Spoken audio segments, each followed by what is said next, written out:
Nah, pertama kita ingin mendiskusikan ya, bagaimana Kakak Irma melihat bahwa ini kan 18 hari lagi, 17 hari lagi kita akan mendapatkan presiden baru, yaitu Prabowo Subianto, dilantik pada tanggal 20 Oktober. Nah, tentu pasti punya penilaian lah. Ya. Bagaimana harapan kita dengan Prabowo di dalam periode yang akan datang ini. Terutama tadi berkaitan dengan kesehatan. Bahkan kan tenaga kerja itu menjadi salah satu tolak ukur keberhasilan ekonomi kita nanti kan. Itu yang ngomong itu kan Wakil Menteri Keuangan Thomas Jiwandono kan. Betul. Itu gimana Kakak Irma melihat ini? Saya kira program makan gratis untuk anak-anak sekolah ini bagus Bang ya. Karena apa? Karena tingkat stunting kita, angka stunting kita itu kan cukup tinggi Bang. Sekarang ini penghitungan ukuran anak stunting atau tidak stunting itu kan melalui survei. Iya. Sebenarnya harusnya by posyandu. Kalau by survei itu pasti margin errornya besar. Iya. Nah, kalau kita by posyandu itu jelas sekali karena di sana kan ditimbang, kemudian diukur, kemudian diperiksa, gitu ya. Itu lebih akurat. Maka memang program makan siang gratis ini saya pribadi sih mendukung sekali karena memang kita nggak bisa bicara Jakarta, ya kan ukurannya bukan Jakarta, Medan atau Surabaya. Ukurannya kan provinsi-provinsi yang di bawah ya, kabupaten-kabupaten. Itu anak sekolah yang makan pagi itu jarang juga Bang. Karena memang tingkat ekonomi masyarakat masih banyak yang masih banyak yang di bawah kan. Jadi saya kira itu sangat membantu untuk bisa menciptakan sumber daya manusia ke depan itu menjadi lebih baik.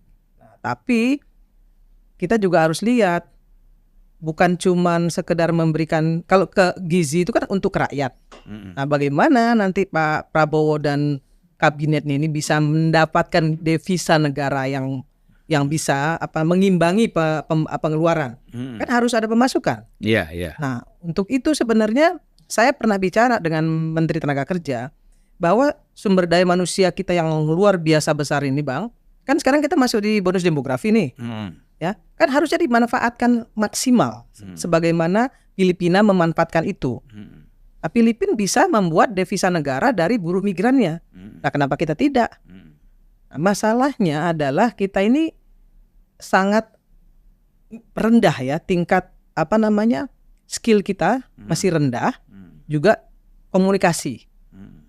Saya menyampaikan kepada Menteri Tenaga Kerja Bang, kita ini harus bikin pendidikan vokasi yang banyak di BLK terutama yang sesuai dengan permintaan pasar.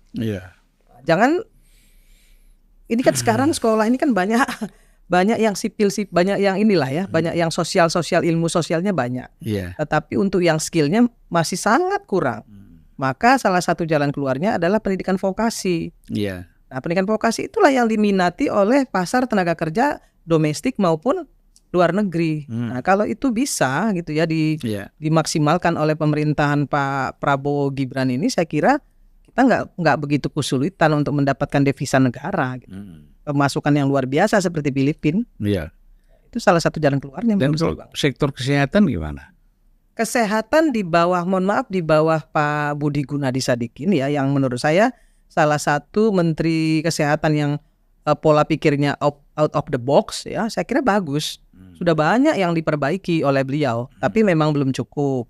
Terutama soal keterpenuhan dokter ya, kemudian yang kedua terkait dengan alat-alat kesehatan di seluruh rumah sakit pemerintah terutama. Nah, itu sekarang itu sedang dibenahi oleh beliau. Nah, saya sih berharap nanti ke depan Menteri Kesehatannya ya harus seperti beliau pola pikirnya. Tapi katanya isunya dia mau jadi Menteri Keuangan lagi. Gitu ya Pak? Iya. Aduh. Sayang kalau gitu. Minimal Menteri Kesehatannya punya pola pikir seperti dia gitu Bang. Kalau itu yang tapi kan kalau dia udah sukses kan harusnya dilanjutkan aja ya. Harusnya kalau menurut saya sih beliau bagus ya. Karena selama ini kan kita tahu ya banyak permasalahan di kesehatan terutama di rumah sakit, kedokteran seperti kemarin ada bullying, kemudian ada perundungan. Di tangan Pak Budi ini diselesaikan gitu. Dibuka. Supaya apa? Supaya rumah sakit kita, kedokteran kita memang betul-betul untuk melayani masyarakat gitu. Supaya benar-benar yang namanya akses pelayanan kesehatan masyarakat itu terpenuhi gitu. Dan itu dibuka, nggak boleh lagi ada yang seperti itu karena kita butuh dokter banyak. Nah kalau PPDS-nya aja otaknya sudah pragmatis, ya merundung, membalying, junior-juniornya kan otomatis nanti begitu udah jadi dokter kan isi kepalanya duit aja nih Bang ya. Jadi nilai-nilai kemanusiaannya nggak terbangun gitu. Nah itu yang mau dibenerin Pak Menteri. Kalau kita dengar apa yang disampaikan oleh Kakak Irma ya, bahwa sebenarnya kan baik dari sisi tenaga kerja ataupun sisi kesehatan, ini kan ada keberhasilan kan, ada perkembangan kan, bukan tidak ada. Tetapi orang-orang yang sibuk di luar yang selalu protes, ya kan, seolah-olah ini pemerintah nggak ada kerjanya apa-apa, nggak ada hasilnya apa-apa, ya kan. Ini bagi orang-orang seperti ini, Kakak Irma apa sarannya nih? Jadi gini Bang ya. Mestinya kita sebagai bangsa ya kan melihat segala sesuatu itu dengan jernih gitu. Kita lihat Indonesia gitu loh ya. Jangan ngelihat kok skupnya yang kecil-kecil gitu ya.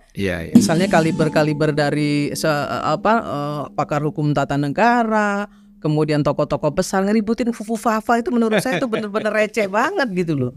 Nggak masuk akal gitu ya. Masa yang begituan diperdebatkan sampai tarik ulat leher gitu. Itu juga menurut saya nggak konstruktif gitu Bang. Memalukan kalau menurut saya. Seperti nggak masuk akal ya. Nggak masuk akal. Ya. Masa sampai sejauh itu tidak rasionalnya ya? Nah itu dia. Bingung kan? Kalau orang-orang besar yang harusnya memikirkan bagaimana program-program pemerintah ini bisa sampai ke tangan rakyat, kemudian menjadi maslahat bagi rakyat, gitu kan?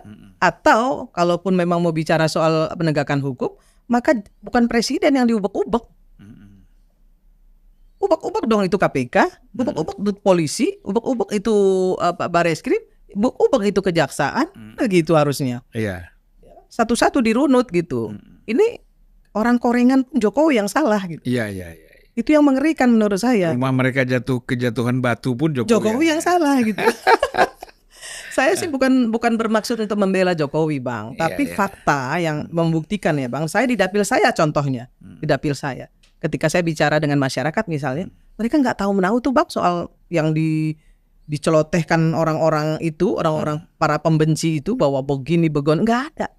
Mereka bilang bahwa Pak Jokowi membangun Indonesia dengan sangat baik. Itu yang terjadi di bawah. Maka saya selalu bilang, coba deh kita belajar untuk bicara clear. Kalau bagus bilang bagus, kalau nggak bagus kita kritisi. Jangan seperti presiden akal sesat yang semuanya salah, semuanya jelek, semuanya nggak bagus, semuanya bodoh, semuanya dungu. Cuman dia sendiri yang pinter. Pernah nggak sih berpikir kalau di atas langit itu ada langit? Nah ini saya selalu bilang gitu loh. Ini sesat pikir jadinya. Parah nih. Masyarakat diadu dengan masyarakat, kemudian masyarakat dihadap-hadapkan dengan pemerintah. Menurut saya ini nggak konstruktif sekali.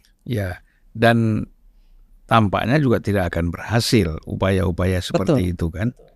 Jadi harusnya kan kalau kita bicaranya dengan akal sehat, kita melihat bahwa itu targetnya kan udah jelas tuh. Ya kan Jokowi dulu, nanti Prabowo kan berkaitan dengan Gibran. Jadi agenda-agenda segini udah kebaca. Ya kan? Kalau agenda sudah terbaca lebih bagus mereka nggak usah kerja lagi. Gak usah melakukan lagi, betul nggak kayaknya? Ya kan kita bisa lihat ya, Prabowo nggak terganggu gitu ya. Karena saya melihat Prabowo ini seorang negarawan yang pantas jadi presiden menurut saya. Pantas jadi presiden dan dia memang menurut saya ke depan ini kita punya harapan Bang. Ketegasan sikap beliau ya, bahwa banyak hal-hal yang memang harus dibenahi. Dan banyak juga hal-hal yang sudah dilakukan Pak Jokowi baik itu disampaikan Pak Prabowo ini baik dan saya akan lanjutkan, itu kan luar biasa sebenarnya. Jangan juga kemudian ini diadu-adu terus, ya udah nggak mau nih orangnya, udah bilang jangan diadu, masih aja ngadu gitu kan. Karena itu ada tugas. Ada tugas ya. Ada tugas untuk mengadu. Berarti ada cuan ya.